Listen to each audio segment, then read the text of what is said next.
किसान भाइयों नमस्कार, सुप्रभात।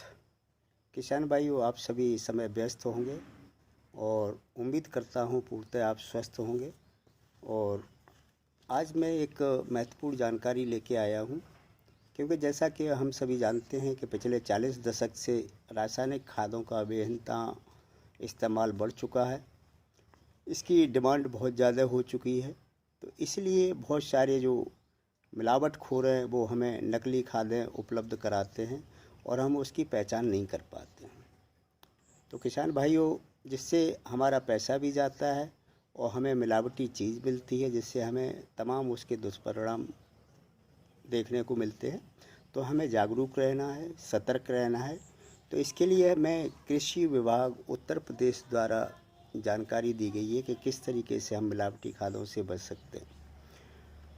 दोस्तों, जैसा कि हम कोई भी ख़रीदारी करते हैं, जैसे हम मान लीजिए कोई बीज खरीदने के लिए जाते हैं, तो उसको दांतों से दबा के देखते हैं कि कट की आवाज़ हो रही है, किच की आवाज़ हो रही है, तो हम समझ जाते हैं कि हमारा बीज है वो अच्छा है।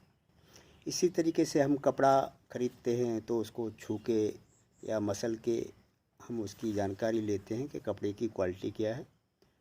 इसी प्रकार से बहुत सारी चीज़ें हम ठोंक बजा के लेते हैं। तो यहाँ पे हम किस तरीके से पहचान कर सकते हैं, तो इसके बारे में मैं बताना चाहूँगा।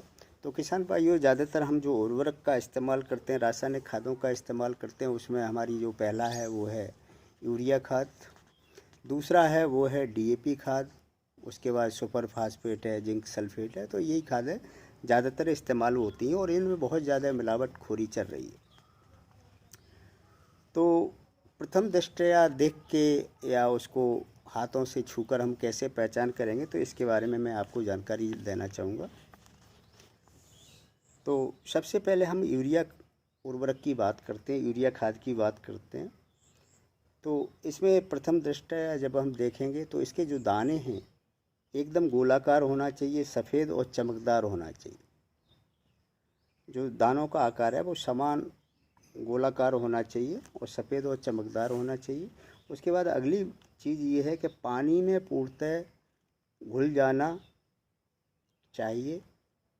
ये जो यूरिया खाद है पानी में पूर्णतः घुलनशील है और घोल को जब हम छूते हैं तो उसमें ठंडक हमें महसूस होती है। तो इससे भी हम महसूस कर सकते हैं कि हमारी जो यूरिया खाद है वो पूर्णतः ओरिजिनल है, नंबर 1 की है। या हम यूरिया खाद को गर्म तवे पर रखते हैं तो दाना पिघल जाता है और जब आंच तेज़ करते हैं तो उसमें कोई भी अवशेष नहीं बचता।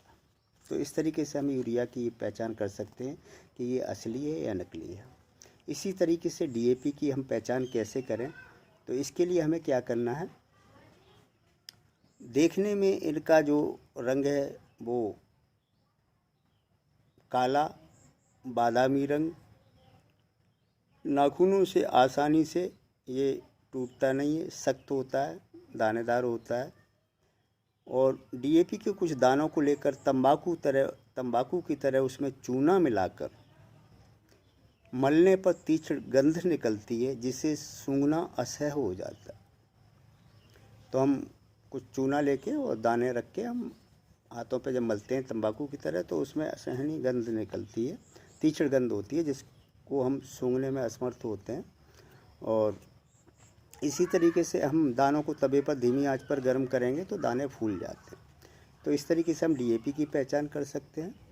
और दोस्तों, जो सुपर फास्फेट होता है, इसकी देखने में ये सख्त दानेदार भूरा काला बादामी रंगों से युक्त तथा नाखूनों से आसानी से न टूटने वाला उर्वरक होता है। यह चूर्ण के रूप में भी उपलब्ध होता है। इस दानेदार उर्वरक की मिलावट बहुधा डीएपी व एनपीके मिक्सचर उर्वरकों के साथ की जाने की संभावना बनी रहती है। इसके साथ डीएपी मिला दिया या उन्होंने एनपीके मिला दिया, तो इस तरीके से हम बच सकते हैं। इसी तरीके से दोस्तों, जो हमारा जिंक सल्फेट है, जिंक सल्फेट की हम पहचान कैसे करें। जिंक सल्फेट में मैग्नीशियम सल्फेट जो होता है वो प्रमुख रूप से मिलावटी रसायन है। भौतिक रूप से समानता के कारण नकली असली करने की यहाँ पे पहचान बहुत कम हो पाती है। इसको पहचान करने के लिए क्या करेंगे, डीएपी के घोल में जिंक सल्फेट के घोल को मिलाने पर थक्केदार घना अपक्षेप बन जाता है, जिससे कि जो मैग्नीशियम सल्फेट के साथ ऐसा नहीं होता।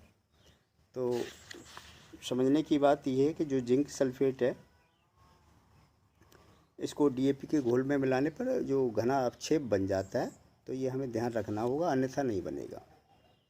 और जिंक सल्फेट के घोल में पतला कास्टिक का घोल मिलाने पर सफ़ेद मटमैला माड़ जैसा अपक्षेप बनता है, जिसमें गाढ़ा कास्टिक का घोल मिलाने पर अपक्षेप पूर्णतः घुल जाता है। यदि जिंक सल्फेट की जगह पर मैग्नीशियम सल्फेट है तो अवशेष नहीं बनता।